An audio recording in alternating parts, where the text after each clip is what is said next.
Welcome to the March 13th, 2025 Historical Commission meeting. We are conducting this meeting suspending certain provisions of the open meeting law. The public may access this call through both telephone and video conferencing. Members of the public will have an opportunity to ask questions and provide public comment on topics and discussions following presenters, presentations, and questions from the commission. To do so, please raise your hand in the participant function of the Zoom meeting platform. I will call on each commissioner for comments on the topic and then open the meeting for public comment.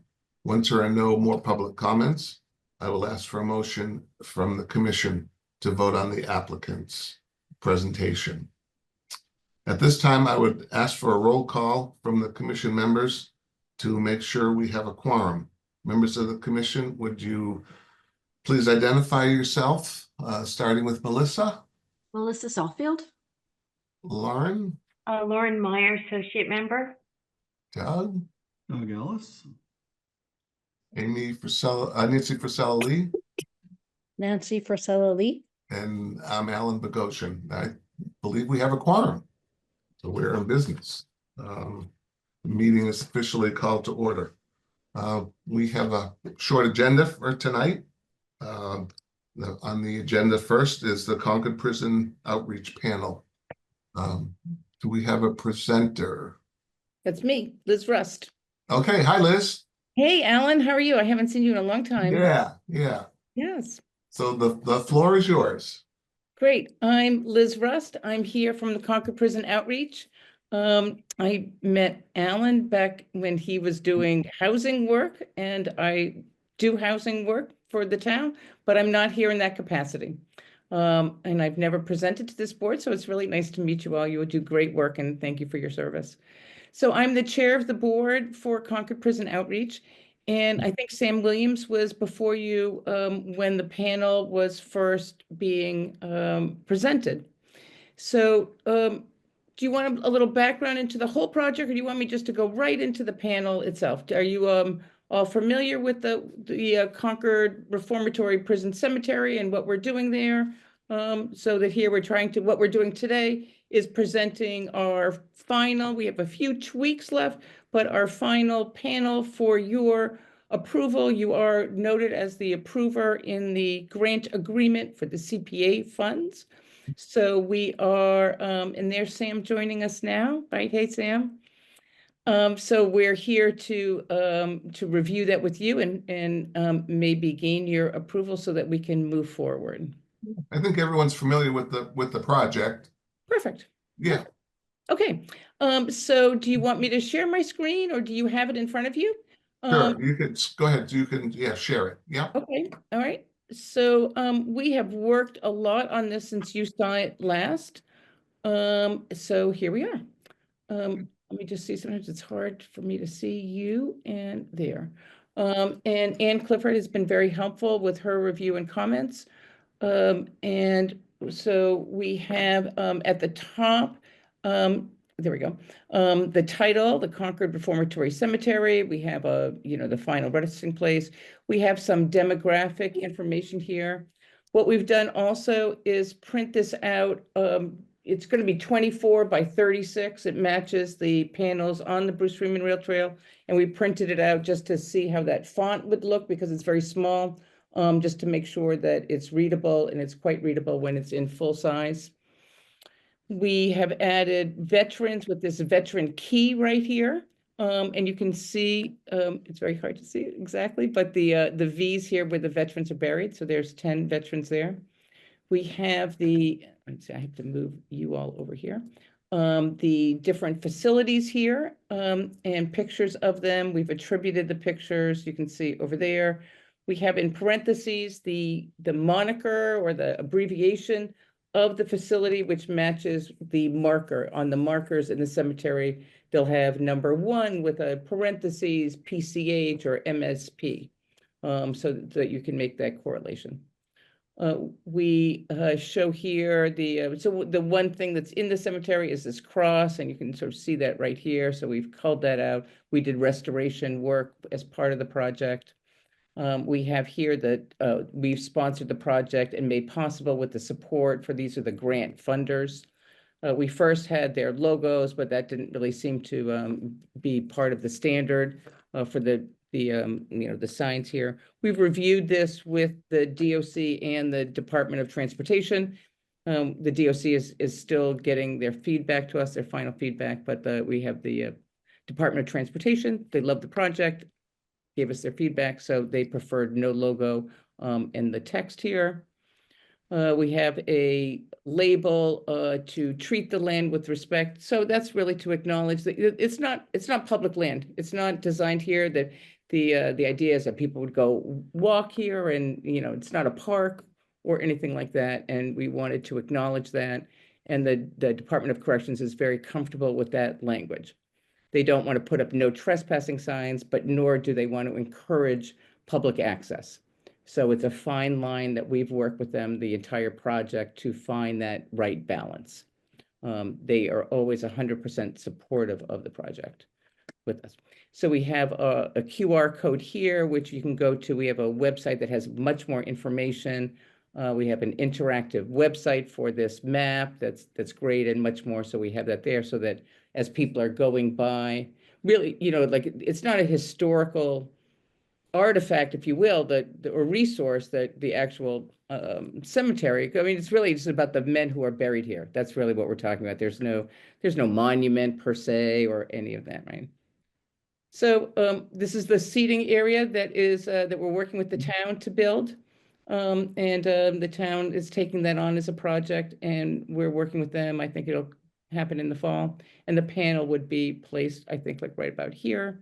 What we're hoping to do is to get the panel on a temporary basis. We have an event coming up in May that we would like to use the panel for. And then have maybe some poster boards made up of it and to use it in other ways before it's permanently cemented into the seating area. So maybe I'll just stop there and let, questions or what have you. Liz, if I'm looking down on this now, where is the cross in relationship to where people Right here. are You buried? see that? Right here. Right there. right Okay. there. Okay. Yep. You can sort of Oh, see yeah. the shadow. Got Yep. it. Yep. Whoops. Yep. Now I go. Yep. Okay. We can open it up for questions, Melissa. So you said that there's going to be an event in May, but when do you expect to install this on a permanent basis? So we're going to meet with the town on Monday. The town took over the construction of this seating area. So I think they had said the fall. Okay. We were going to do that, but public procurement and town construction and we got a little tangled up in that process. So it's going to be done by the Public Works, and they're going to put it out to bid. And so I think that they're going to say the fall, but they're going to let us know more specifically in that. But that's, I think, the idea. And another quick question, are the graves marked? If we were, I know we're not inviting people to wander through there, but are there actual little markers? There are markers, right? Yes, there are. And in fact, one of the changes that we're going to make, remember I mentioned that there were a few changes. So this compass rose thing here, we're going to move that down to this bottom left corner, and we're going to put a picture of one of the markers here so we could see that. And if I stop share for a second, I can pull up what they look like. We just did a what they call rack cards, which I didn't know what it was just till the other day. Maybe you know what these things are, right? But we okay, now let me find you and let me find here. We have a number of pictures, but this one's just front and center. So they look like that. So MSP 132. Okay. But not every grave has a marking though, right? Yes, every grave does. Every grave has a grave number. does. Okay. Yep. Every grave has a number. And in fact, it was the Department of Corrections. They had their ledger with all the numbers and the people's names. And that was the key in order for us to be able to do the biographies and the researching. That's great. Very impressive. I remember when Dr. Ruse, remember commission that Patty Ruse came to speak to us a couple of years ago now to Oh, talk yeah. initially about this and try to, get our support. So and Sam, I think you presented at one of my historical topics with your team of students who I think helped do a lot of the research on this. So it's been a big effort, really impressive. So we made a video of the work that we've done on this, and Patty, who is really the project originator, that's the title that we've given her for this. Yes, because she was looking for some group to kind of take this on, and she mentioned you all in the video for that. Yeah. Oh, terrific. Perfect. Nancy? No, I just wanted to congratulate you too, Oh. because it's been, oh, can you hear me? Yep. Yep. And just one tiny little comment, because when you had the panel up and I was reading the fine print, it said something like with support from Concord Community Preservation Fund, and I just thought maybe you'd want to put the word "the" in with support from the Concord Community Preservation Fund, just a little editorial thing. Sure. But it looks really good. It Yep. looks so good. Let me just make that note. Thank you. Sam, do you want to say anything? Because you came and presented before a couple of times, it seems like. Yep. Hello, Sam. Good evening. Good evening. Thank you all for having us, and thank you for your continued support. The last time I was with you all, you gave us some feedback about the language. I brought it back to Liz and the team. I think we addressed all of those things. As Liz said, Patty was definitely the brainchild of this, and then this would not be possible without the support from so many people, yourselves, folks from the town, Mass College of Art, others. We're excited because this spring will be 4 years in the making. Because literally this project began like maybe a couple of weeks after I started as the executive director of Concord Prison Outreach. And so it's taken us as long as it's taken us to get to this beautiful stage. And I guess I'll just say thank you and much appreciation for all the support and guidance and wisdom that you've provided. Any other comments from Lauren? Yeah, I just wanted to just second what everyone's saying. I think this is really great. And as someone who has devoted their life to the preservation of cultural landscapes, I really, really appreciate this, interpretive piece and the acknowledgement of the importance of, history in the landscape and how important this is. So thank you for doing this. And I think the panel is terrific. I love that phrase, Lauren, cultural landscapes. It's a thing. It's Yeah. it's a thing. It's a thing. So the event that we're having on May 18th, so that's going to be at the Giroux Pavilion, and we're going to be doing that as part of the Freedom Way Hidden Treasures. I don't know if you're familiar with their programs, but I just love that cultural landscape because I think that really fits here what we're talking about. Yeah. Yeah, because the notion behind a cultural landscape really is that it's not just historic, Right. but it's also kind of ethnographic. It's kind of, what's that word? Wait, what was that word? Ethnographic, in that it's celebrating the, cultural groups, the lives that people, the social, whatever. So it's people and place, and that's what makes it a cultural landscape. Perfect. Thank you so much. Can I make two quick last comments? Mm-hmm. One, as we are figuring out, so the event in the spring is really going to lift up the veterans, but we would love any support if any of you all were excited and interested and wanted to come out and share a few words about just the commission and what you do in Concord. Beyond this project, we invite you to do that. And one thing we don't lift up a whole lot, it just landed in my mind, is last year we worked with the Fenn School. And then we had 5 young people who really looked at this project, got some historical, educational piece. They did a presentation at the Fenn School. So we have like a 2 to 3 year. And I've brought in, I would say, at least 5 or 6 different youth groups to the cemetery. We've done the presentation, really providing them some education, some historical narratives of the past, how people end up in a place like this, and really to have them start to think about social justice, social reform, what that prison used to be, and who knows what it's going to be in the future. So we do have a youth development. My vision at the very beginning, I really wanted to try to figure out how to get the high school and some of the other schools just to be aware of this project in regards to other studies that they're doing in school, research around social justice, research around prison reform, research about the history of Concord. And so we're moving kind of pretty progressively deepening our work in the youth development area, even though our primary work is in the prisons and engaging and empowering people inside.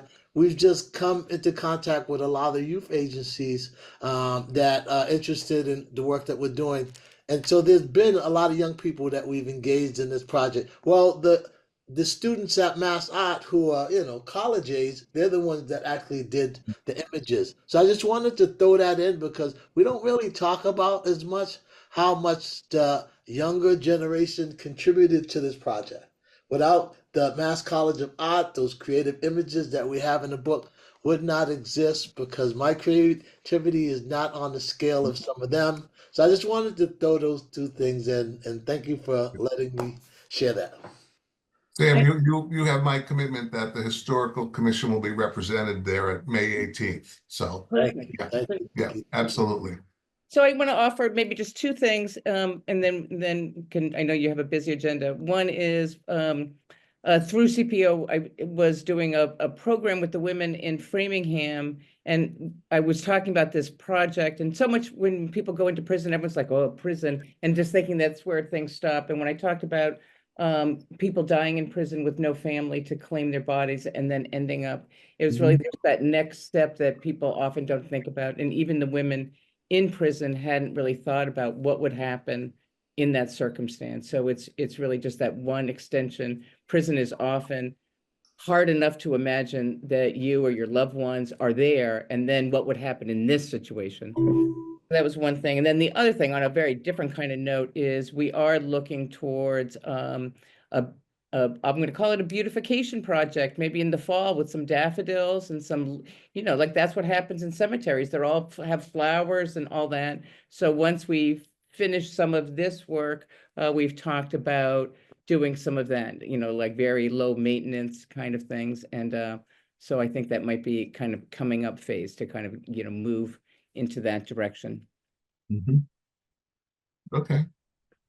Are there any public comments? Are you looking for an endorsement and Approval? You are actual Okay. approval. So Can I just, one little thing? Sure. I'm a member, not a very good member, but I am a member of the Green Thumbs in West Concord. And I wonder if you might approach them about helping with the planting of the bulbs or something. I will speak to some people I know here. Carlene Hempel is the current president, and she I think I would be interested, I think. Of course. I think that's a great idea. Yes, thank you, Melissa. I would love that.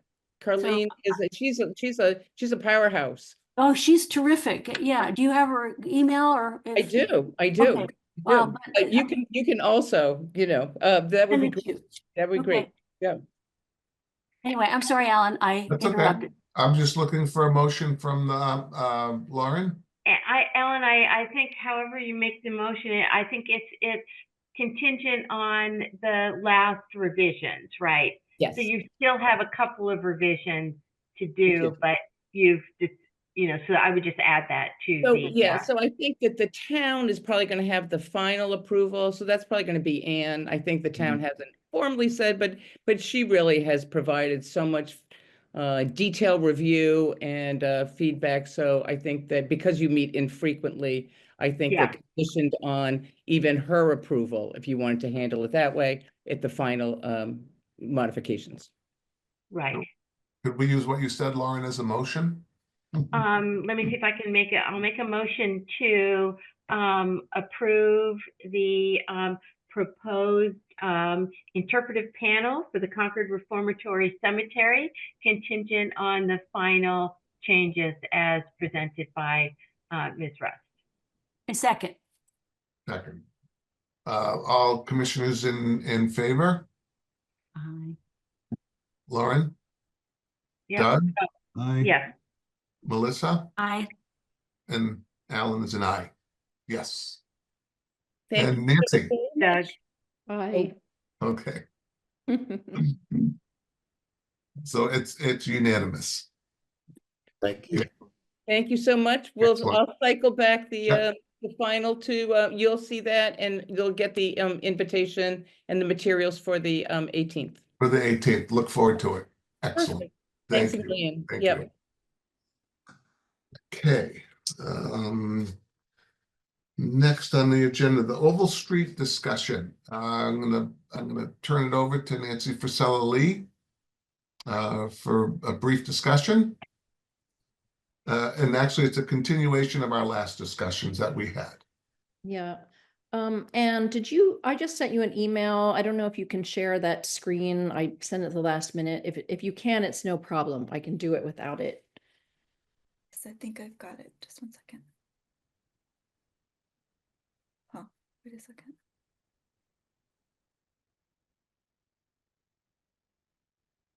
Here we go.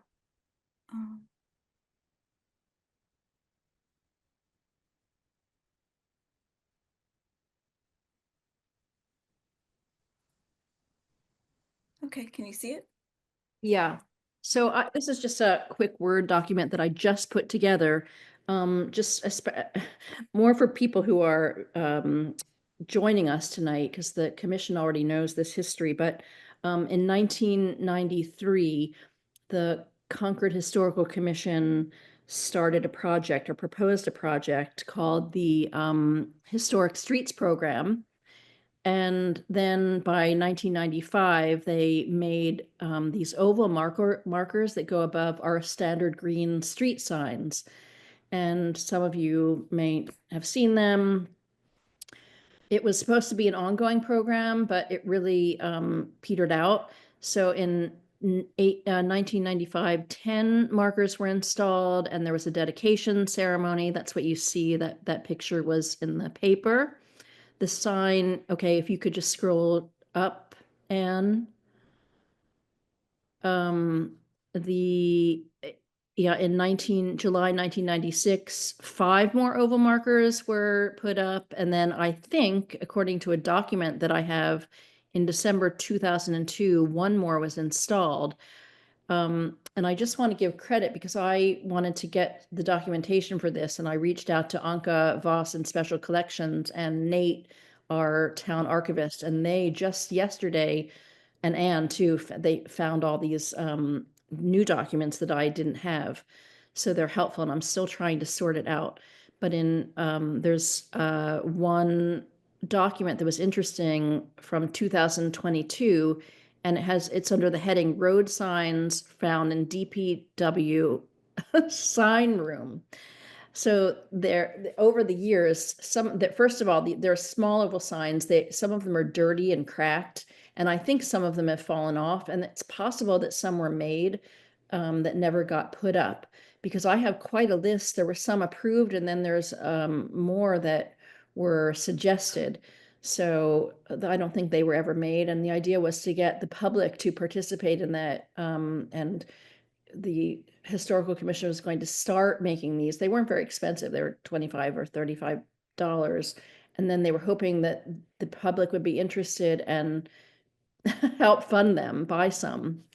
So if you can just scroll up a little bit more, just to give you an idea. So I have just today, I took a little road trip around Concord because I have photographs of a lot of these, but I found 3 more. So the first one, and the real reason why we're talking is the first one that you see on the screen. This is why this came up. There is the off of Route 2, this road called Brister's Hill Road, and you can see that. And you probably all know who Freeman Brister is, or the committee members do. He was an enslaved person with John Cummings, and then he was freed, and he lived near Brister's Hill. And the sign that's above, first of all, the green sign is incorrect. It should have an apostrophe. It should be Brister's Hill Road with an apostrophe S. And the sign above it, Scipio Brister, slave, freed here, that is incorrect. Scipio Brister was a person who lived in Lincoln, but he was not related to Freeman Brister, as far as I know. And the sign is just incorrect. So it needs to come down. And it's apparently, I'm told it's very, very easy to take these off. We should have done it a long time ago. It's a shame that we didn't, but here we are. That's the one that we want to talk about right now. The one underneath of it that I'm showing is has already been taken down. There was a neighborhood group that got together and came before the Concord Historical Commission, and they pointed out that Squaw Sachem, as she used to be called, first of all, she never lived here. She was the leader who made the land trade agreements with the colonists when they came in 1635, but she actually didn't live here. She was their leader. And we no longer really refer to her as Squaw Sachem. That's we call her the San Squats. It's a more appropriate, less offensive way of referring to her. We don't know her actual name. So that one has been taken down. And if you can just scroll up a little bit more, I just because I was excited to find the other 3 that I didn't. Oh, the Jenny Dugan. I have that one in because that Jenny Dugan married Thomas Dugan, who was a runaway slave. So 3 of these refer to enslaved people and the Black community. And so they are important informational signs, but I'll talk about that in a few minutes, why the signs themselves are no longer really current. And the one below that is the one that I saw today about Peter Robbins. And then if you keep scrolling, I think I have one more. Oh, no, I just found that one. Keep going, because I want to point out something else that I realized today. This one on Coburn Hill Road. And then I was looking at the name Farm of General James Colburn. And I think on the oval sign, that spelling is right. I think James Colburn's name is spelled correctly. He was James Colburn. And the green street sign is, there's a spelling error on it. And I don't know if anybody else knows that, but I just realized that today. So I think we need to maybe look into that a little bit more. But what we're really here to talk about is the first one, the sign about Freeman Brister that we want to take down. So I think the commission tonight, we just want to make a formal, I guess we need to take a vote and say that it should be taken down because the information is inaccurate. And we don't want to, signs are supposed, their intention is to be educational. When they're wrong, they're just not educational anymore, so it's wrong. The other signs are problematic too, some of them, but also, as Anne has pointed out, this kind of interpretive signage is really outdated. We should be doing interpretations in other ways, not on street signs like this. They're also distracting to drivers. So we wouldn't put these up now. This would be a program that we would not continue in any way, and for other reasons. They're weathering, some have fallen down already. And so what I think we want to do is tonight, especially say we want to take down the Brister's Hill Road marker above that street sign. And then soon in the future, we should have another discussion and maybe take them all down.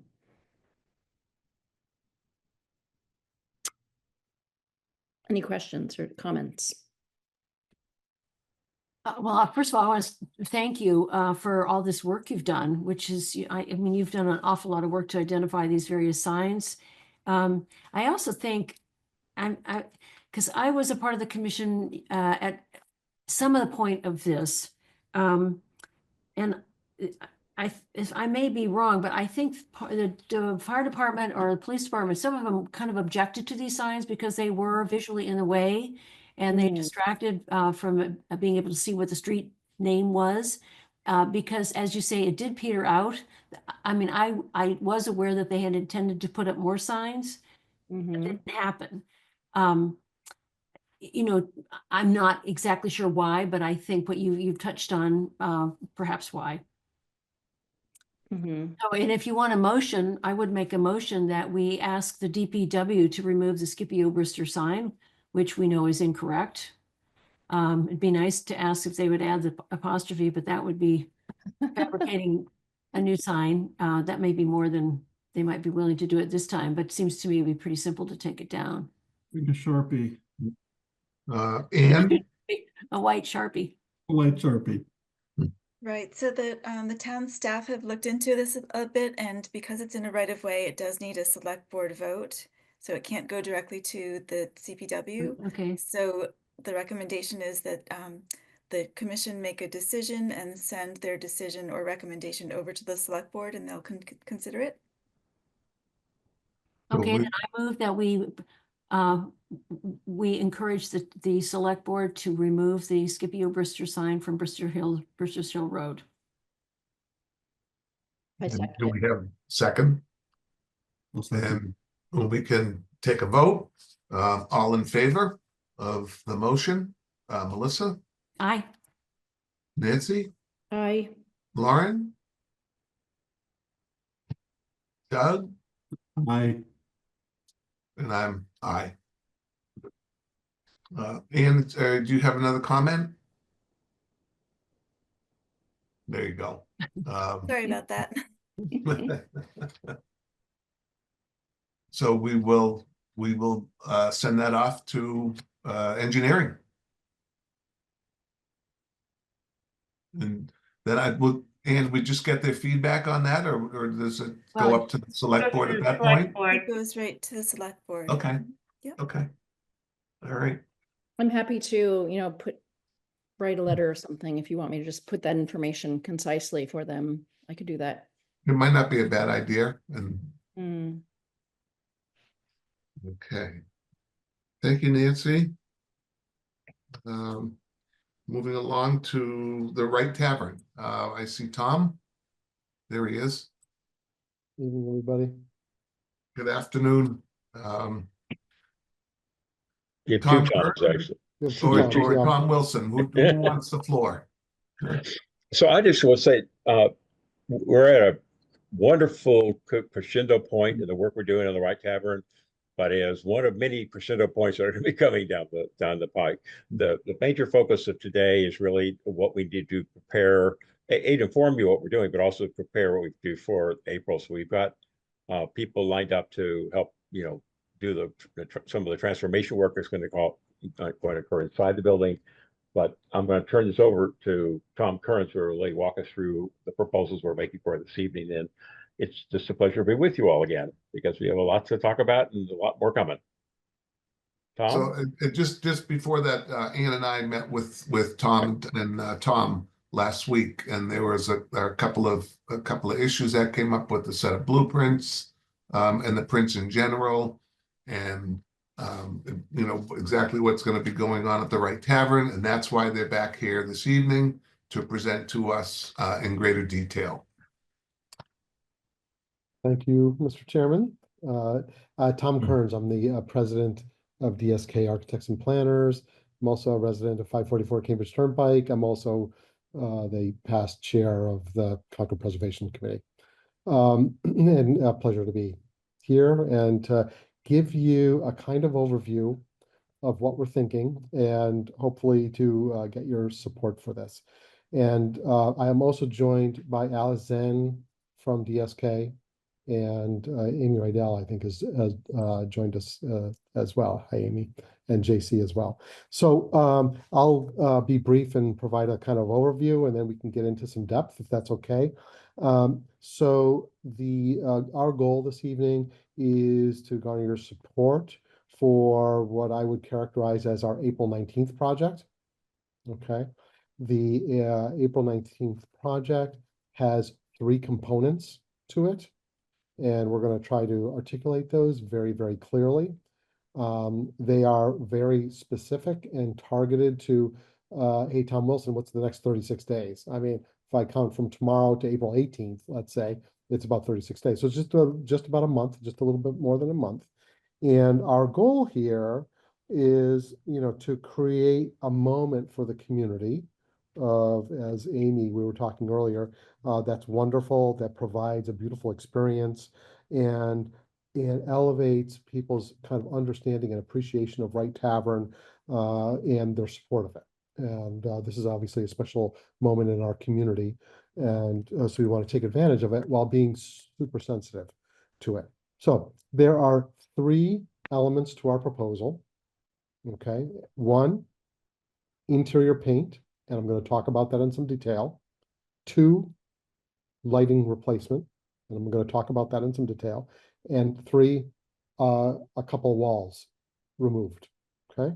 So there's just 3 elements to this proposal for the next 36 days.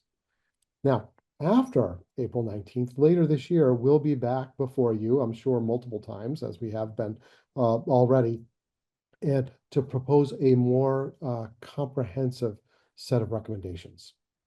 Okay, so tonight, this is very targeted.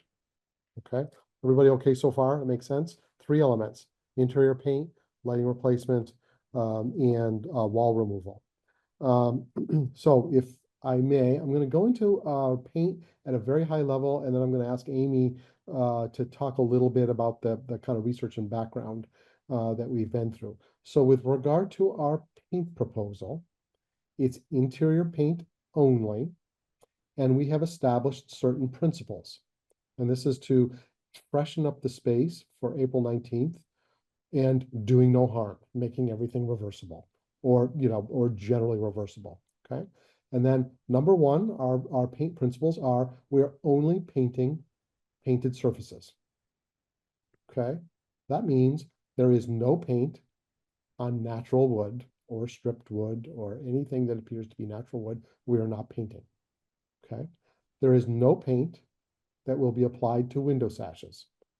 Windows will go through a more comprehensive study and refurbishment in the future, and that needs to be done comprehensively. Okay.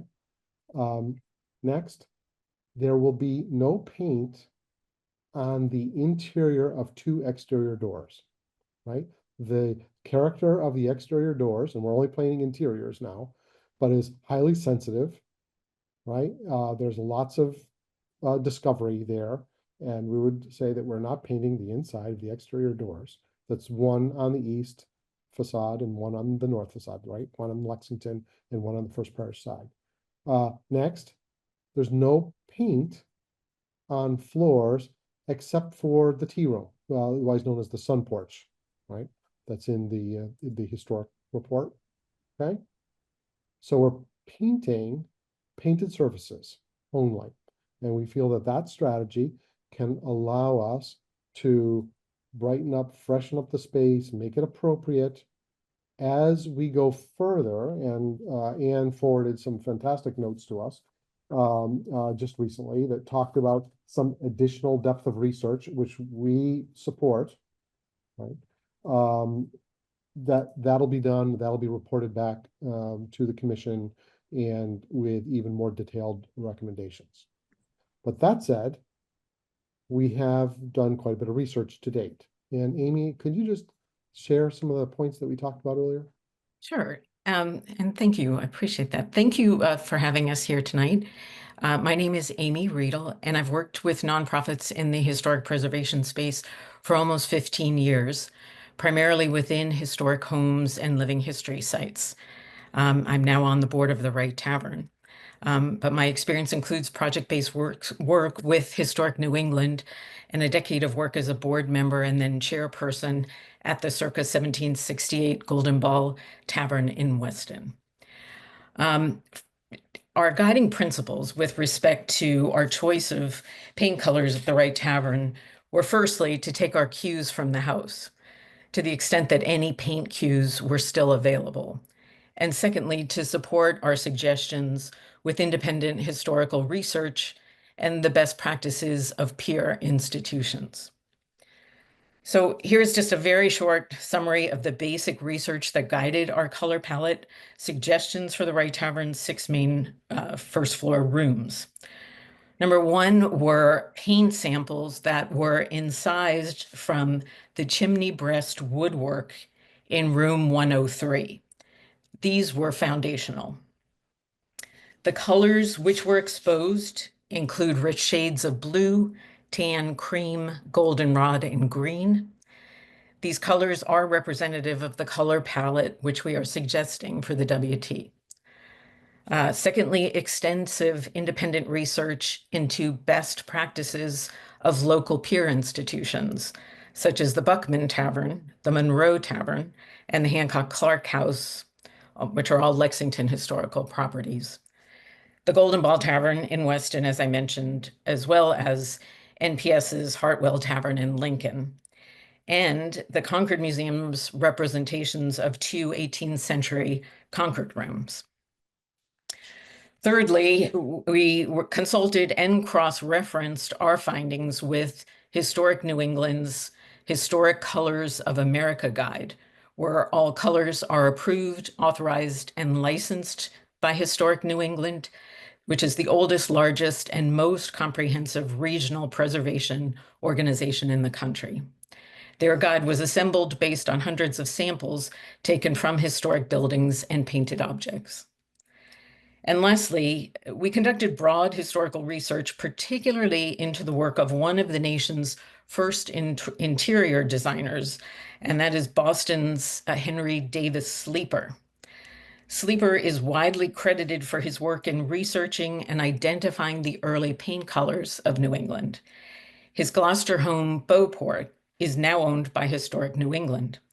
Sleeper was a professional associate and friend of Isabella Stewart Gardner, with whom he worked and collaborated. Sleeper cited several prominent colors from this period, including golden brown, pumpkin yellow, sage green, robin's egg blue, dark red, gray, and primrose, many of which feature in the suggested plan for the Wright Tavern at this point. So thank you very much, and I'll turn it back to Tom. Thank you, Amy. That lays out our foundation for what we'd like to do in the next 30 or so days. We'd like to add paint to interior painted surfaces, and we'd like to do that in a sensitive way so that to the greatest extent possible it's reversible if that is a need that we collectively or anyone in the future needs to have happen. We'll be very, very careful with regard to the general environment. Any questions with regard to that? I'd like to I would move on to lighting. Well, I just want to clarify, you want to get this done before the April 19th celebrations. That's what you're talking about, right? That is, yes, Melissa, that is correct. Yes. So it's a near-term project. We'd like to freshen it up. It's going to get a lot of visits. We'd like to put the best fresh face forward that's possible given the constraints that we have, and do it in a very sensitive way where we're not making any long-term commitments. But also, I think per Amy's great presentation, we've taken it very seriously at the same time in terms of making paint selection recommendations. Comments or on the paint? Nancy? Yeah, I just want to, the surfaces that you're going to paint, the walls, the walls I haven't been in the Wright Tavern for a while. So it's going to be reversible, right? And the walls, are they in good condition? Are you going to have to do patching on the walls? Most of the walls are in, I'll call it rough shape, but they're plaster. The old walls are really plaster, but we like the rough shape because that's the character nature of it. Several years ago, I don't know exactly when, but before we got involved in it, they were all painted white. Any surface in the building when it was used for offices, except for one room, what we call the right cabin room, which was painted black. And neither one of those we think were, really in keeping with what we're trying to create in the image. So we'd be painting over the white surfaces and also the black surface. We changing the color of that to be more natural, as Amy was talking about. But the walls themselves are there won't be any. In fact, some of the areas where there's going to be that would normally be patching because of the work we did when we work on the structural stuff, we don't want to patch those because they actually show some interesting architectural features. So the plan is not to, there may be a hole here or there for whatever reason, but mostly any kind of patching, if you're thinking about, we're going to leave it open, leave it raw. Have you identified who is going to do this work? Yes. Yes. A company called M&M Painting, and they are ready I to know go. them. Yeah, okay, so Yeah. they're not, I mean, I've used them. They're all over, they're great, but they are not specialists in historic preservation. They're painters, exactly. Yeah, And the painting is what they know they're doing, as opposed to really preservation. Therefore, they're not really trying to do anything to the building itself. but because I mean, I know them. They've worked in my house. Yeah. Will you be there supervising them? Because it's such an important building. Someone's got to be there all the time. Yeah. So actually, we're there a lot of the times to those points. Exactly right. I think And between us. the one thing I like about Marzulli is if he has any questions at all, he's very sensitive to this being historical. We talked a lot about the historical significance of the building and the unique elements and things of that nature. So if he has any questions, I know he'll actually reach out as well. He just does that. That's who he is. Nancy, I would completely agree with you on the importance of what you just stated. And I'd say it is, I know you're stating, not just the painting, but it's the preparation to make sure this is minor hand sanding of any high gloss surfaces, just so that paint will adhere, very minor treatment of the existing substrates. And I think that's just got to be looked at and watched over and communicated very carefully. Yeah, no heavy existing conditions preparation. What kind of paint are you going to use? What finish? I thought I recognized the colors. Are they Benjamin Moore paints? Yes, they are. Yeah. I just have to lob in. Anything has got to be better than the stark white that Compass Realty put in there. Yeah. It, Right. It is far more sensitive. Hmm.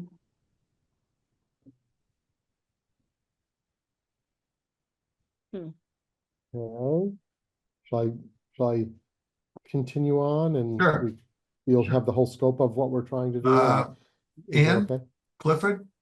Oh, excuse me. Right, just a quick question about the red doors. I just noticed a note about red interior doors, and this really isn't my era. I do late 19th century and early 20th century, but it seemed unusual to have red interior doors. So was there paint evidence for that, or Yes, why there red? is. There is. And Alice on our line here may have the photo evidence, and then there was some documentation of that. Right. Alice, are you on, and is that something you can pull up? Let's see if she comes forward. One thing So, we noticed is that in one of the closets in what we call the entryway, the outside of the wall was black, but inside of it was red. So it has been red. That was probably one of the earlier colors. We scraped some of the black paint off and found it red underneath. So we think the red was probably, you can't say original because it goes back, but it's fairly old. I'll put it that way. Yeah, don't know if we Well, can pull it thank up you. here, but we do have, yeah, we do have that evidence in our package. And the red is a muted burnt red, if you will, kind of hard to describe the color. Flat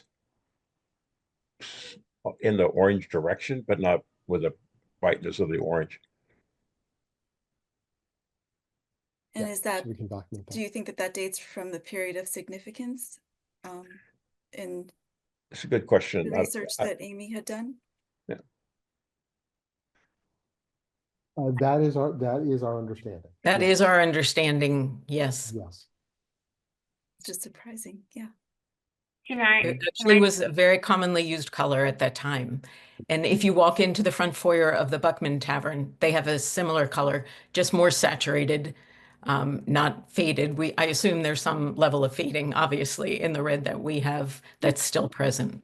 Okay, good to know. Lauren? Yes, I'm just looking at the architectural drawing package that was submitted, and I don't see the red in there. I'm just trying to figure out where to find that so I can see it.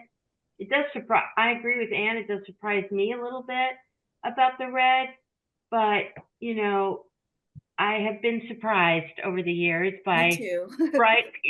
by bright colors that existed, in the 18th century because of low light levels and, for a variety of reasons. So, Well, the only way to really be definitive probably would be to have somebody do a paint analysis. And you probably could have that done.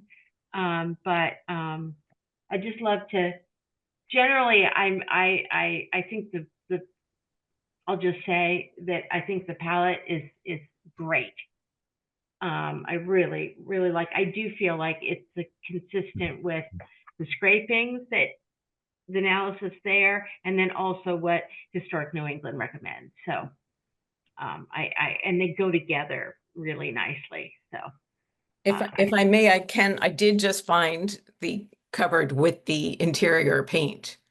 So Yes, it's, thank you, Amy. I was sure, looking no for the same problem. thing. Yeah, I've got that. It's- Yeah, I've got that reference point as well. Do you have it as well? There you Yes, go. I Okay. do. Yeah, yeah.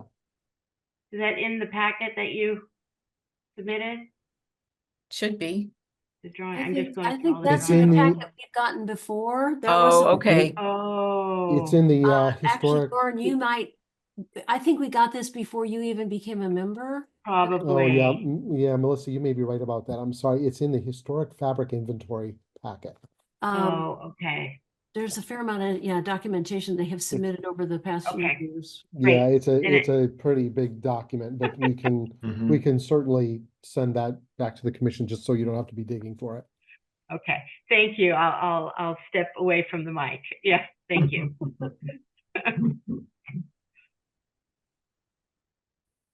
Okay, Tom? Thank you very much. So I'd like to go on to lighting. And there are essentially three things I'd like to talk about, similar to painting. And that one is the removal of strip lighting in the tea room, the so-called sun porch. Right? There's some long strip linear fluorescent lighting there. The replacement of that with some historic replica sconces that would be installed in existing sconce locations on electrical back boxes. And the addition, essentially the replacement of a fixture in the April 19th room with a wafer fixture, which actually occurs elsewhere in Wright Tavern. Tom Wilson, did I get that?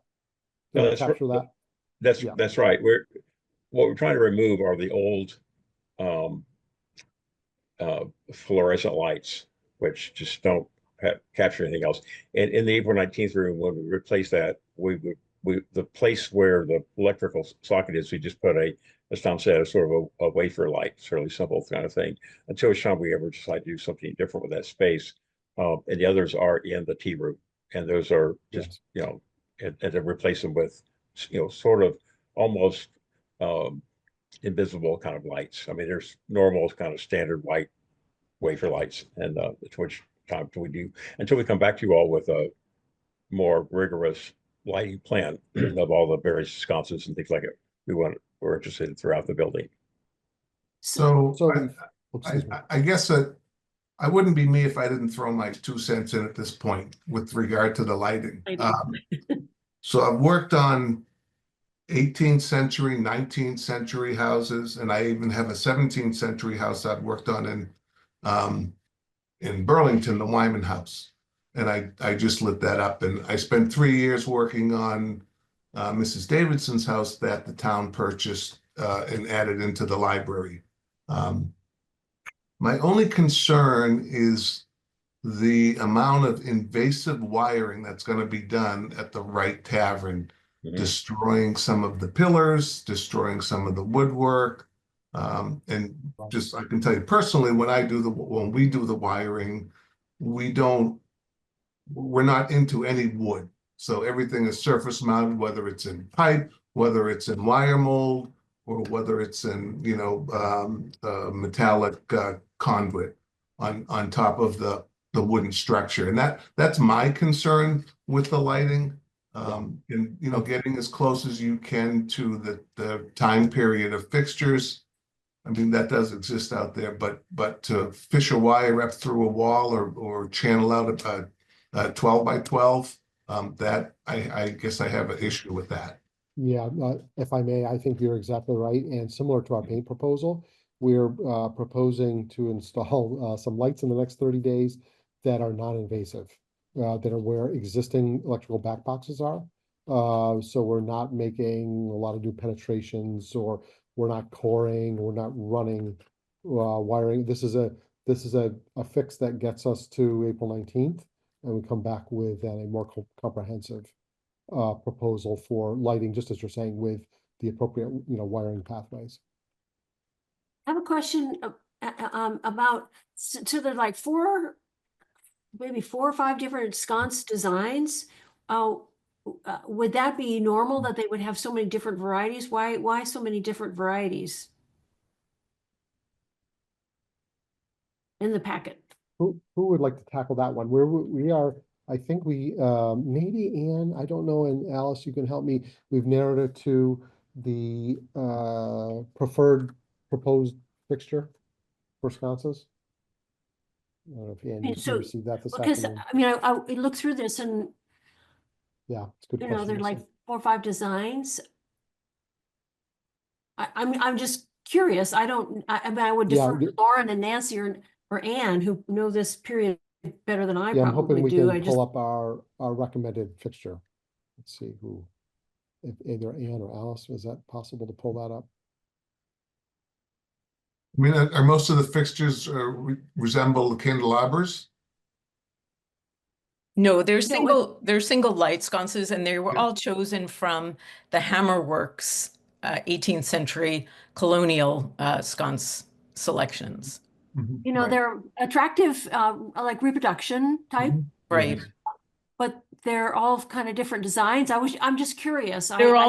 They're all different. I think it's a good point that you make. They're all different, but they're all from the same collection, and they're harmonious in the sense that they would have coexisted in these kinds of buildings. That's all. I mean, that's why I say I'd sort of defer to the people who know this period a lot better than I do. And the only thing I would add is that we also are trying to capture in different rooms a different feel. Some a little bit more formal than others, and others are more like the Wright Tavern room. We wanted that to be a little bit more formal, as a place where dining would have occurred or other kind of things were going on. Where in the tap room or in the April 19th room, those are more single candles, very simple, not really. So we're trying to, in each room, we try to capture sort of a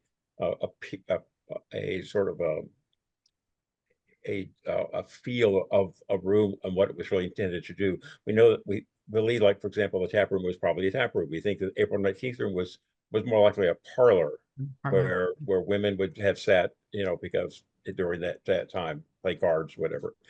Different rooms have been in different things. The Provincial Congress Room, a little bit more formal in a sense that it was trying to capture the sense of the Provincial Congress meeting in that room. So it's those kinds of things we were trying to do, Melissa. And I think it's a great question. And we'd worked with some architects, some designers to help us in picking up the exact what will be a replica kind of place. And Amy was very much involved in a lot of those selections. Tom, if I may also add, I think the building complex, if you will, is also quite interesting in that those rooms you just referenced in terms of tap room on April 19th, the northernmost rooms are probably closer to authentic 18th century rooms, while as we move to the south toward the tea room, it's probably early 19th century. And so just within, one square, we've got quite a range of histories there. So, how to begin to tell those stories is also maybe part of the assignment. But for this particular time, those are the sconces and things we would like to put in. If you would approve it tonight, that'd be wonderful. But if you can't or uncomfortable with it, particularly given Alan's point about how we actually install those, our focus for tonight is really is specifically on the ones in the tea room and replacement of the fluorescent lights with I call it wafer ceiling lights. So a surface applied fixture. Sure. Yeah. Mm-hmm. Can you show the wiring method that will be used? Can you tell us about the wiring method that you'd use for that? Okay, Tom, we'll do this together, but the Yeah. April 19th room has existing fixtures, and Yep. There's one fluorescent light in that room that we're taking down, and where the black box was, that's where we're putting the ceiling light. Right, so we'll take that fixture down in that location, put the new wafer light in that location. And probably patch the holes of what was there. I don't recall how it was hooked up there, but and then the same thing too in the tea room. We're taking down, there are 4, I believe, or 8, I forget the number, or 6 fluorescent lights, taking all those down, replacing those light fixtures with, once again, wafer lights.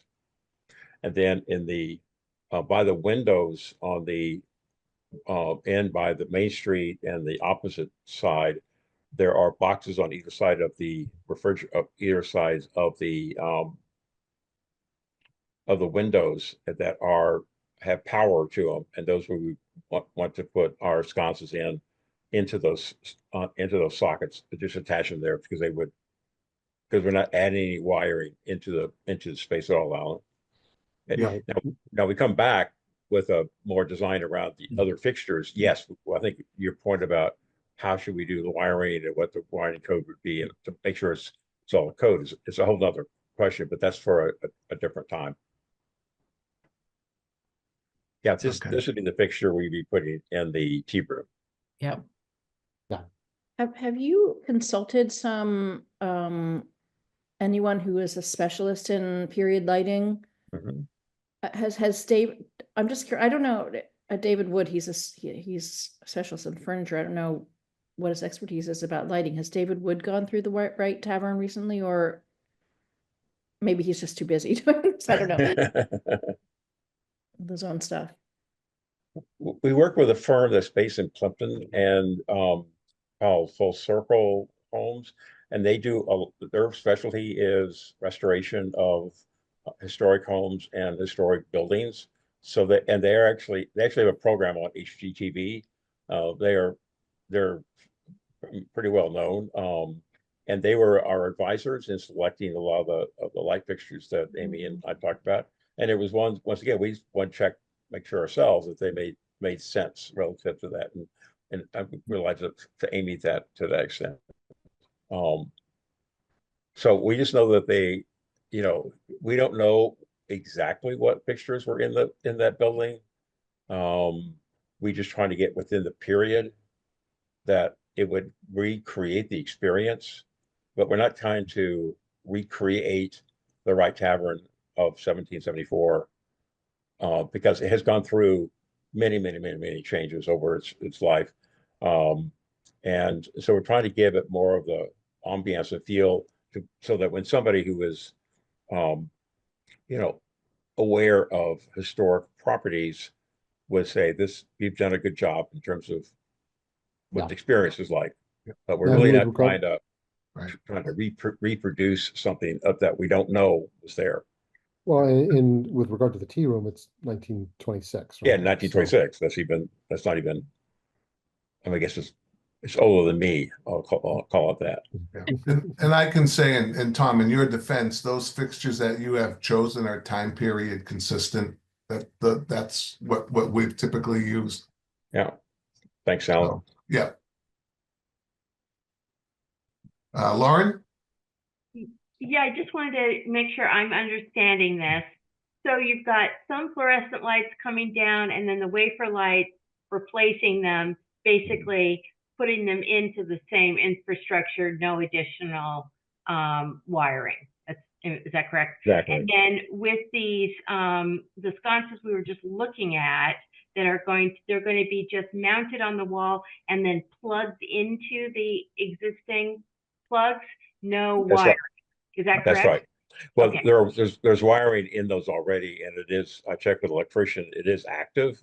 You know, they. Okay. So we're using those lighting. They'll They're wire gonna- them. They're going to be internally wired in the wall?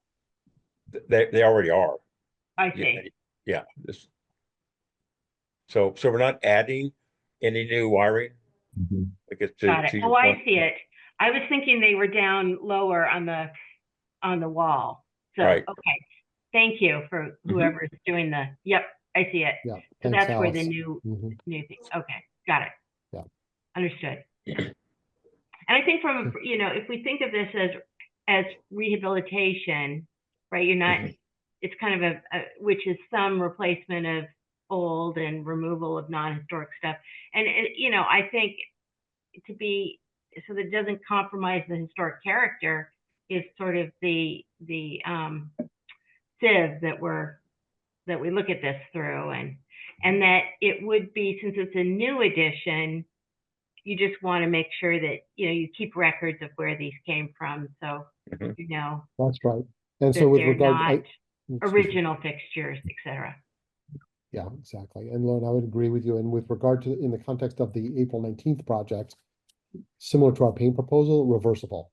Meaning Yeah. if it turns out that these fixtures are not exactly right, we can make some adjustments and we haven't damaged any substrate Yeah, conditions. it's almost furniture.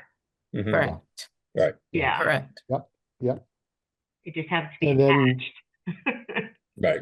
And then when it's the right time, I have one more proposed part of the package, Mr. Chairman. Yeah. Ready? Go So ahead, the- Tom. Yes, so the third, so we've covered paint broadly, we've talked about lighting. The third element is the removal of two modern walls. Okay, in our historic fabric inventory, there are two walls that surround what we're labeling as the refreshment center. Right, those were modern walls put up in the kind of latter part of the 20th century. They're printed by Holly Craxley in 1997 to create an office in that space. Right. Just to be So specific. so our proposal is to remove those two walls, but we would retain there will probably be a top plate at the ceiling. We'll look at that carefully, potentially retain that so there's no damage to the ceiling. We will look at the plate that would exist at the wall and look at that very carefully, make sure there's no damage to the wall during that removal, and the same for the floor. Just, we'll take the wall out, look at that bottom plate condition, and be as, gentle on the building as possible, making sure nobody's tripping, of course, but kind of leave those the kind of evidence of where that wall was, where those two walls were. There'll be some evidence of that, but it will probably be painted out. But in terms of any kind of historical recall, we'll have evidence of where those walls once were. Okay. That will allow us to activate the refreshment center. And the refreshment center will, for April 19th, will have a piece of furniture in it. Okay, so it'll you know, it'll have a counter unit, that's essentially a piece of furniture. So, Okay, Tom, now- this is, this is, I'm assuming this is gonna be phase two, adding the furniture. Is there any permanently installed pieces of furniture that won't be removed that cannot be removed at a later date? Tom Wilson, for No, April 19th, no, I believe, no. No, I think the part that Tom Kearns is making, the counter that we're putting into is to now to start I'll call it phase one, if you will, of the refreshment center, which is essentially the removal of those two walls. And we're going to put what's, he aptly described it as a piece of furniture, which is a counter that we will be able to use during the April visits when people come through the building on April 12th, 18th, and 19th, and actually through April. And we'll be able to set that up as a refreshment center by which we'll be selling stuff. Hopefully And better than a couple folding tables, you know, Yeah. something, you know. right, exactly. And so it'll be basically like maybe a cooler underneath and some, a refrigerator unit, whatever. But those are all, once again, things that are actually sitting on the floor. Right. There, and then on a phase two, we want to use that, secure it, put it in the context of a much larger preparation of that building as a refreshment center, both this floor and the floor below.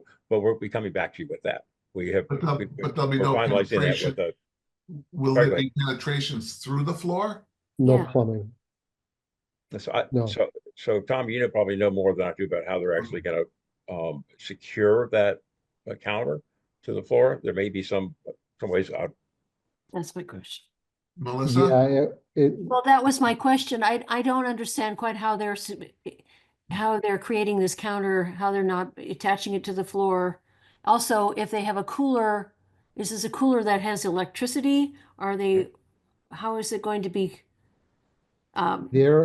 there are, well, if we need electricity for a mobile cooler, there are wall outlets in that space today. Okay, so you're not going to do anything, there's no more intrusion into the wall for running new That's right. lines.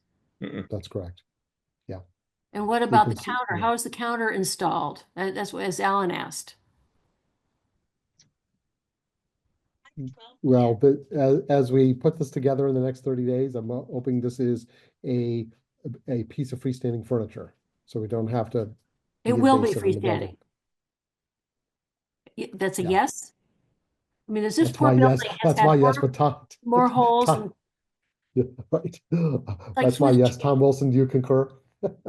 So it's there's a so what the question is, how is that going to be attached to the floor? Is that the question? Yeah, Okay. I don't specifically know the answer to that question because but I imagine they will need to secure it some way. If there's concerns that from the commission that we not do that, then I'm sure we can build a structure so that it will not be something that will need to be secured. It'll have 4 legs and the legs will be secured because of the structure itself. But It's I don't. essentially a table. Yeah, that's what I was saying. It's what we're trying to do something that's flexible. It's essentially a table. If think about anything, it. they secure it with L brackets to the floor or L brackets to the wall. So, Right.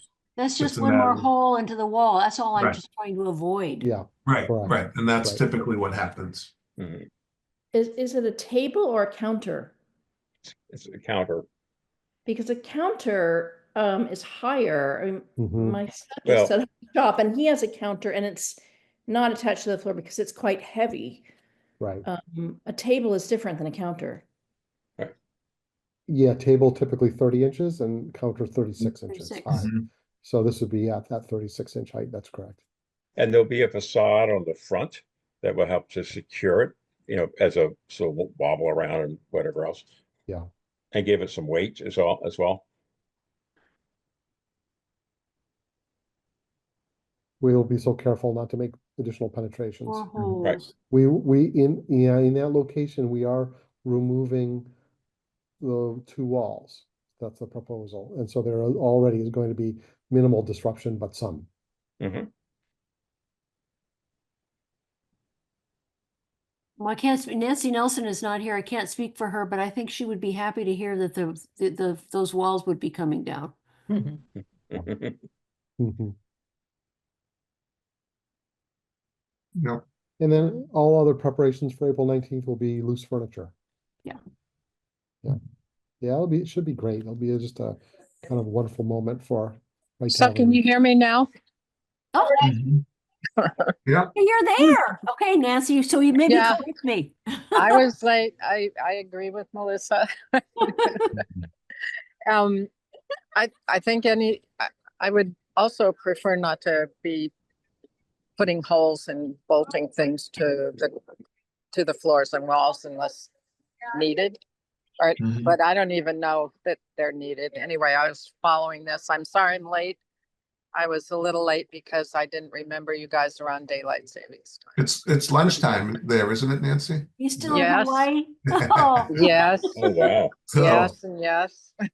I guess my only concern is that this doesn't lead to larger renovations and Yeah, destruction Yes. of that's my only concern. So, exactly. Well, Um, I mean, just to be really clear, our hope and intent is to actually create this into a refreshment center that will have, but once again, we're going to be bringing those designs to you and share with you. If there is a desire not to do anything to the building, then we probably need to know that at this point in time. But this is intended to be an important element of the future of the Wright Tavern, just so we're clear. But the design of what it looks like and what gets attached to what and all that sort of stuff, we're coming back to you on that. Once we have a design, we want to talk about it, make sure we're really clear with it, with the person that's working on the design of that refreshment center, and both what it needs and it meets all the code requirements of the health department and the building inspector department, all that stuff as well. So we got a lot of places to go before we complete that, but we are interested in this being something that will help us move in that direction. Nancy, Priscilla, Lee? Yeah, I thought we had talked about the refreshment center in the at another meeting and expressed concerns about the need for a refreshment center. Is that it sounds like I don't know if I understood what you just said.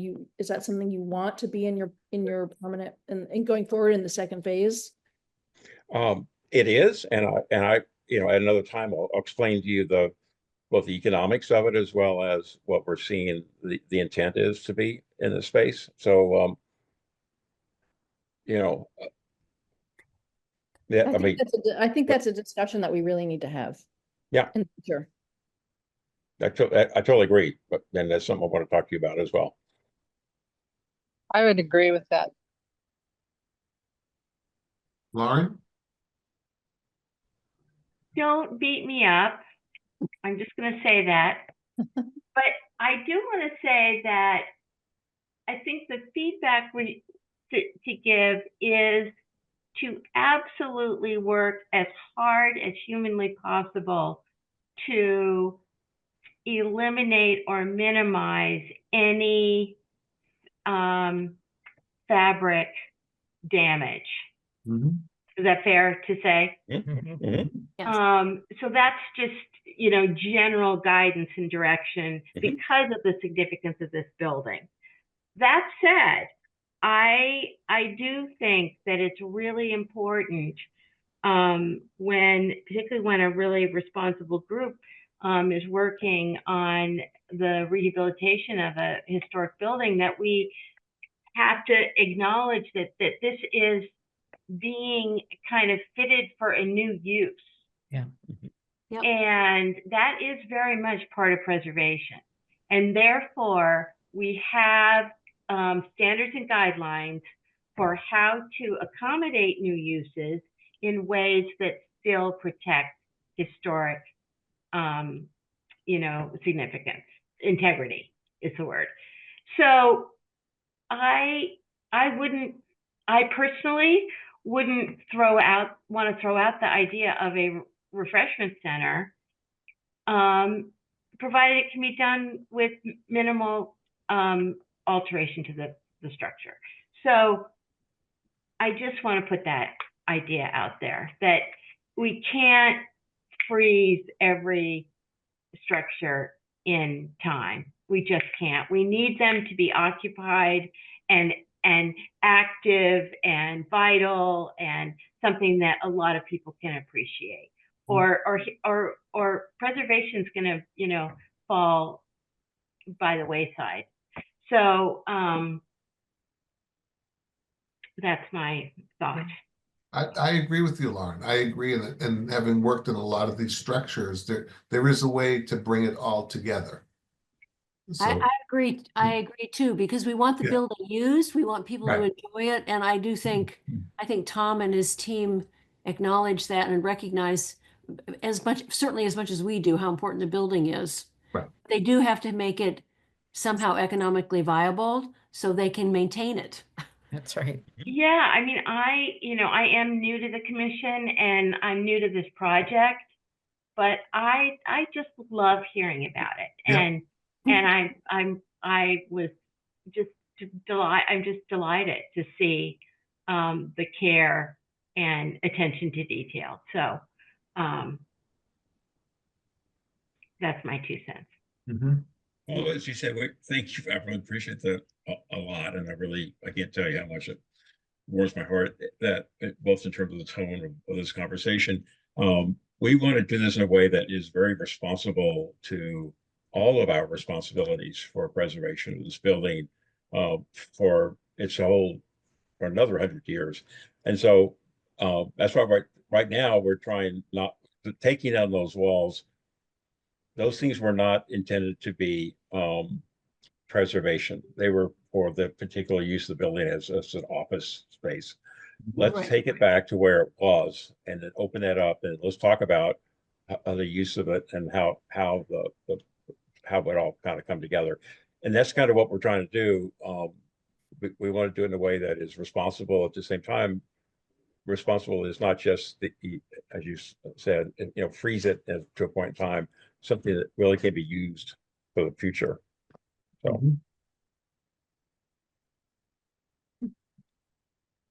Any other comments? Public comments?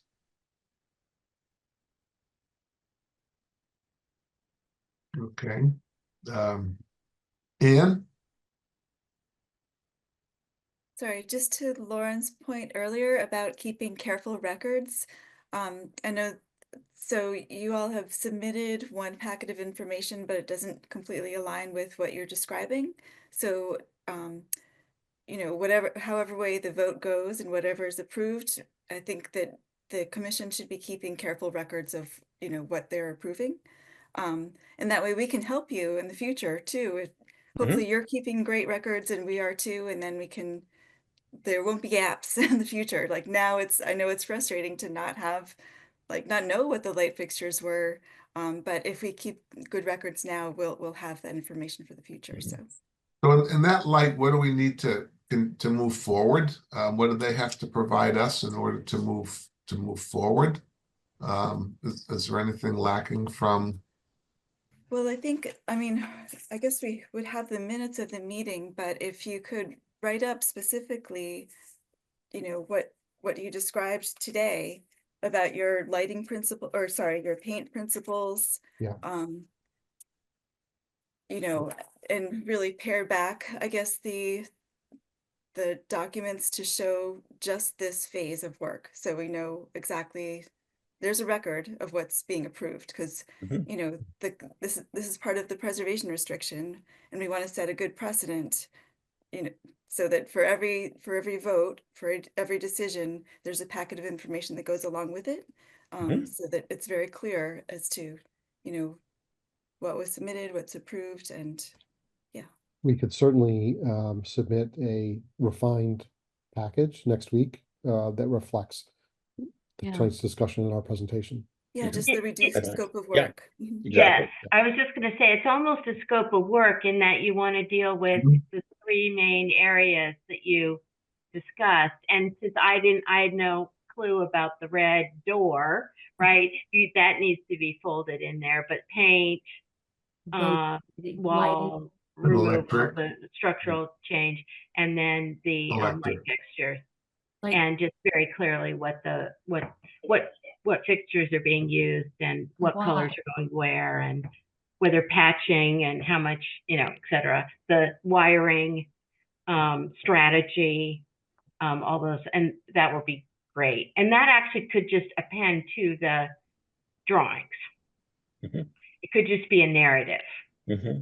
Just a cover memo in some ways. Right. Although the red would be great to have added, Yeah, since it's there's color. no red represent. I'm sorry, I'm harping on that. But And that's you're the one wearing thing red. where there's no image, right? Right. The other images are there. They're a little bit small, but great. Thank you. And then we would be able to approve. I don't think we'd have to wait till the next meeting. So Al, do you want a motion that says pending the submission of the Submittal. narrative? I Yes. think it's a provisional, you give a provisional approval Based on. contingent on the submittal of a scope of work. Right. Does that make sense? Second. Does that work for the Yeah. two Toms and everybody else? Well, Dude. my only, my question for you all is, and I want to do this right. Yeah. We don't have much time. We have people coming in actually, in early April, and we'd love to have as much as done as possible. So we will provide the summaries you said, but do we have the That's- okay to start with the painting to start? Yeah. So it's an approval, or I shouldn't say, it should Right. contingent on. Contingent.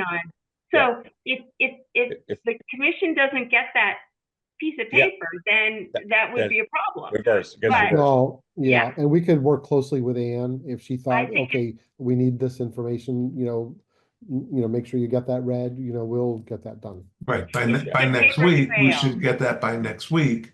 In the Yeah. interim, you can go ahead, but we need to see that by next week.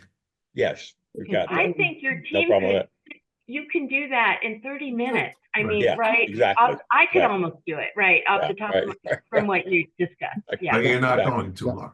I'm not. No. Right. That's our job. Yeah. You do that. That's good. Excellent. But Okay, thank you. very, very nice project. Thank you. Thank Well, you. A lot more to come. So thank you very much. So the second, everyone is in tune with the motion? Yeah, I just want to make one more comment. Maybe it's already been made, but that as they're doing this work too, they should document when the walls come down. Yeah, take yeah. photographs and- Add photo document, yeah. Photographs, right. Absolutely. Yeah. So can we have someone make a motion of all what the verbiage we just discussed? And then we can vote on that? I'll try again.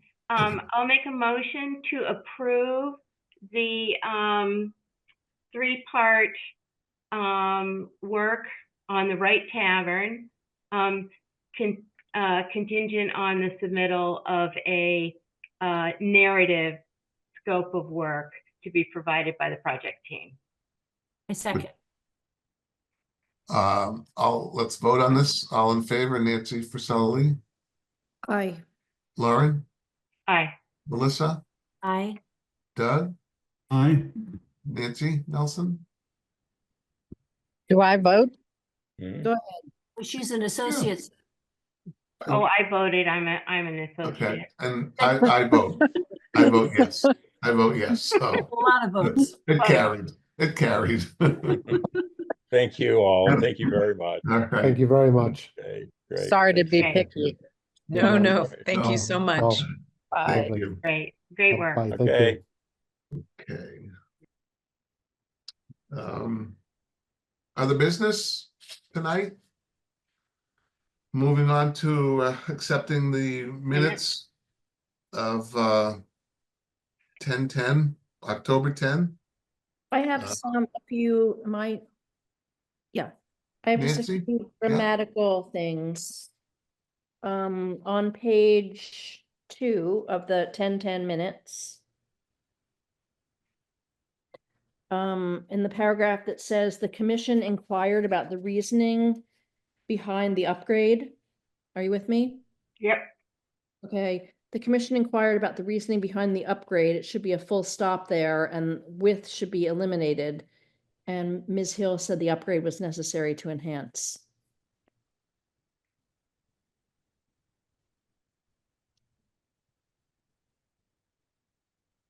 Do you get that? Yep, got it. Sorry. Okay, oh, and then on 167 Hubbard Street, there's an error because it says the applicant Scott Thorpe, and then 3 lines down it says Mr. Scott, and it should be Mr. Thorpe. Mr. Thorpe, yeah. I think I have one more. Yeah, on 48 Elm, the next street. I mean, the next page, sorry. It says 48 Elm. And then in the middle, it says initially there was confusion about the house's construction date with Realtor listings citing 1819. Then it should be a full stop and however should be capitalized, a new sentence.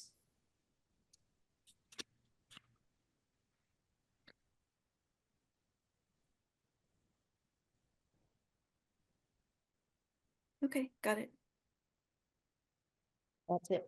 I have something on 1010, and this is, I think not anything that can really change on the minutes, but just a question about how you handle Section 106 review, because technically you don't approve a project that's coming before you for Section 106 review, unless, Anne, you tell me otherwise, but it's my understanding that it's the commission's job to determine if there's no effect or no adverse effect or an adverse effect. So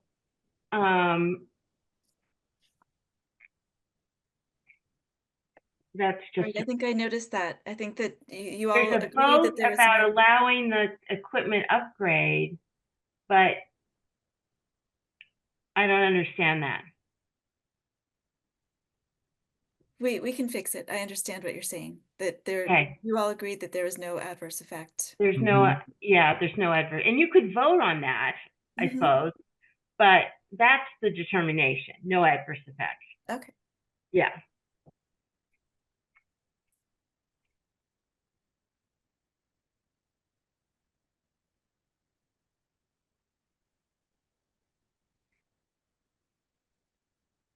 Anything else from February 7th, February 14th?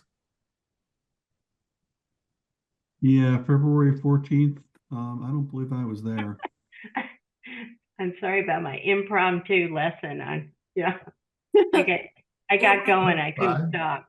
It was much appreciated. That's It fine. was. I did read through all the minutes because I said Nancy is gonna find something there.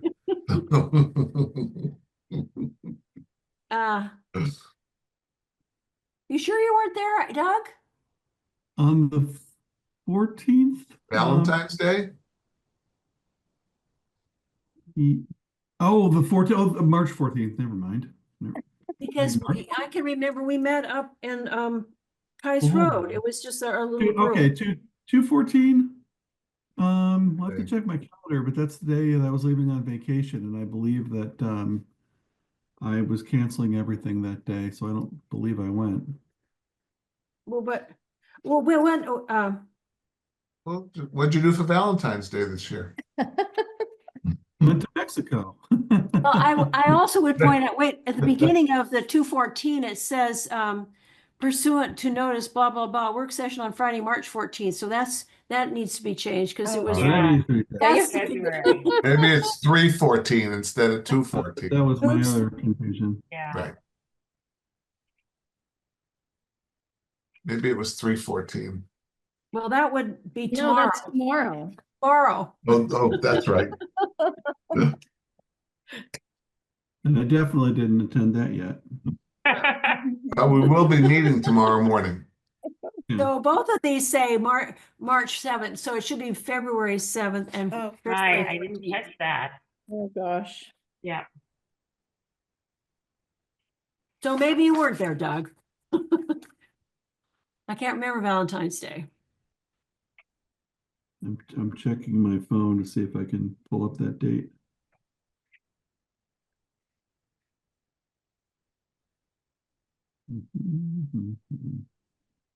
Well, could you have still gone on? Oh, was Alan there? No, then it was Melissa and Lauren. I thought it was, I don't Doug- know, why wouldn't I be there? well, It you says weren't in there. absence of Alan, Melissa chaired. Yeah, I I don't, was So definitely I not may there have on the made- 14th. Yeah, I may have mixed that up. yeah, So so we which had a- date do you think you were there? well, I believe I was there. But Melissa, did the- you chair it? I don't think Alan, I met at least twice up in the Kais Road, up second floor, and Alan, you weren't there. Lauren was there, Yeah, but you were there, Doug. I was there on the 7th. I wasn't there on the 14th. Okay, and then we met downstairs. And Alan, well, that last week was, we had a group of people, and Alan, you I was weren't, not there. I think That there were was- times you were there and I wasn't there. That was with the Historic District Commission. Yes. Right. Right. So Alan, were you there on both the 7th and the 14th? I don't think so. Thing? I don't think so. He wasn't Oh, there. only one time. Right, I was upstairs, remember I was upstairs and then I had to leave early. Melissa, Lauren and myself were there. Okay. And then I had to leave. Yeah. Okay. So it It must was have at the been time that the 14th. building commissioner came in. Yes, that's Yes, what. Oh, that's okay. right. That's Oh, right. yeah, we had that talk about, fees. Right. Yep. Okay. Yep. Yeah. We're gonna hike them up. We're gonna Yeah. exorbitant fee. To 125,000, right? Right. Okay. That's got right. it. That's Sorry right. about So that. I don't remember what day that was. I don't- can figure that out. I don't either.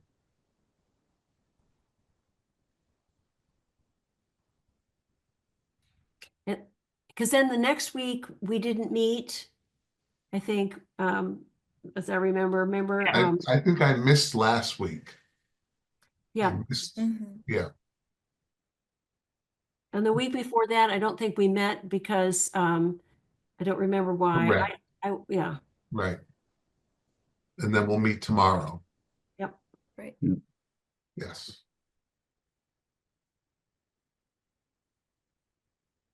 Do I have a motion to accept the meeting minutes?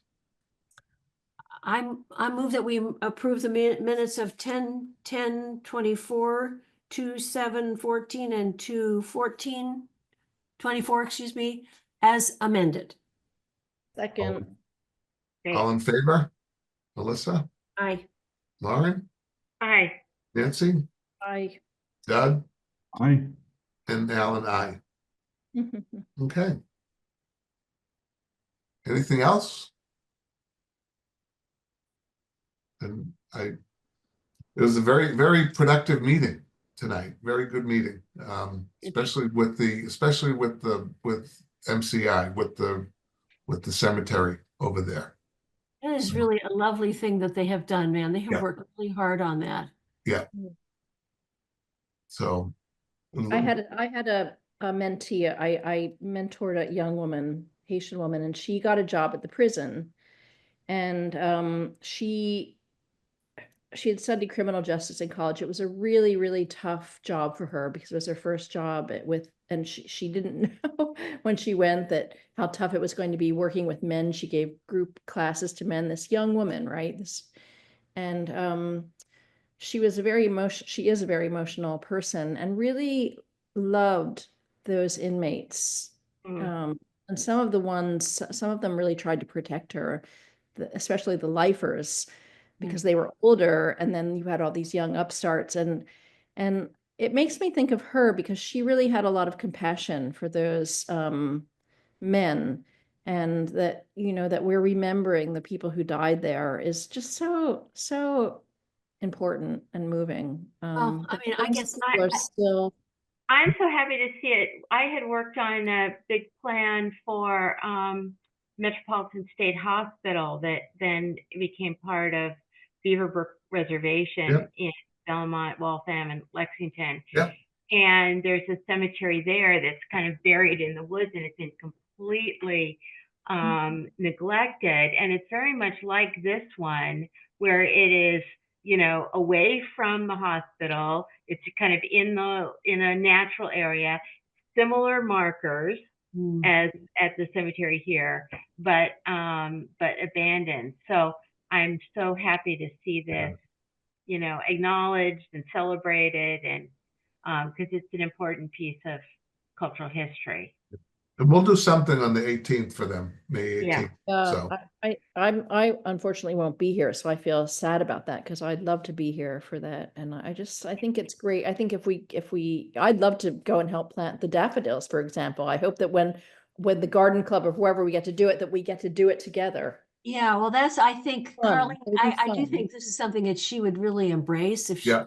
she can just get the manpower. Hey, what about a historic preservation award for these guys? Oh, that's such a great Great. idea. We didn't pull this together. I did not do anything, but we have a lot more projects now. This is one. Yeah. And there are a number of homes that were not destroyed that were renovated instead of demolished this past couple of years. I think one of the things we learned last time we did the preservation awards, we didn't have enough submissions, so anybody who submitted got an award. We would really rather have a pool of applicants for Oh, something yeah. to really evaluate. Right. Right, this would be an excellent project. Last year it was really sparse, I remember. Yep. I'd like it because it's a landscape. Yes. And we I really think have it not would had be really one. nice to acknowledge a landscape Mm-hmm. some way. It's really about landscape stewardship. And I think that would be great to do. Yeah. That'd be awesome. Anyway, just a thought. All right. Good thought. Well, if nothing else, I adjourn the meeting. Thank you. Great. Thank See you you. all in We'll the morning. See you, Oh, Mariana. yes, right early. And it's See you in it's the a morning. blood moon tonight, so you can But- get up stay up until 2, watch the whatever it is, and then roll out of bed. But if you get up at 5, will you still see something? Yes. I don't know. But speaking of early, when I was watching TV 4, 3, 4, 5 this morning, and I saw on Channel 5 the witness houses in Lexington, Mass.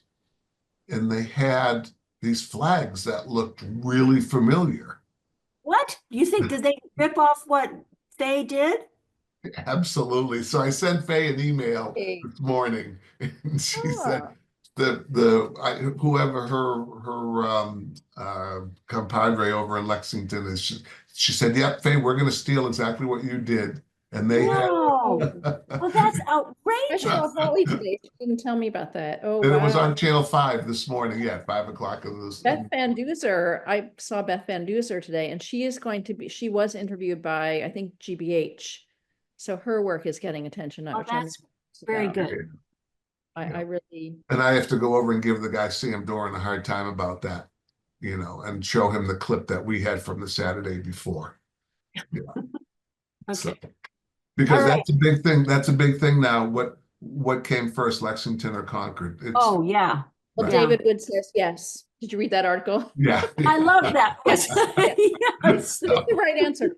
By the Right. way, do we meet one more time before the 19th, right?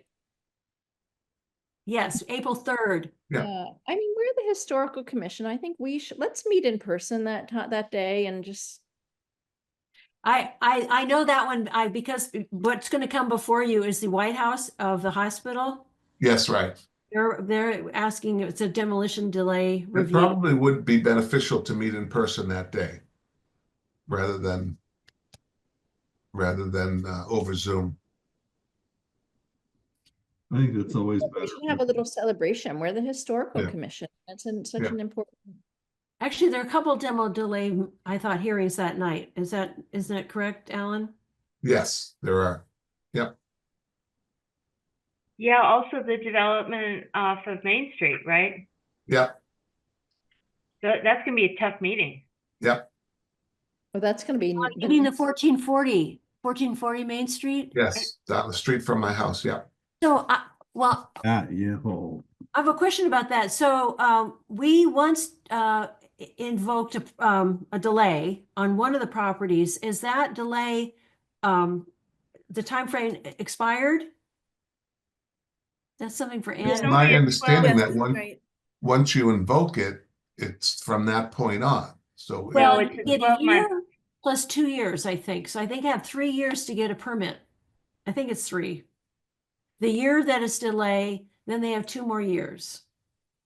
Okay, maybe we can meet with We Ann, have to double check on that. yeah, I mean, figure I that don't out know. with building too. All right, that's something I will work on with Ann.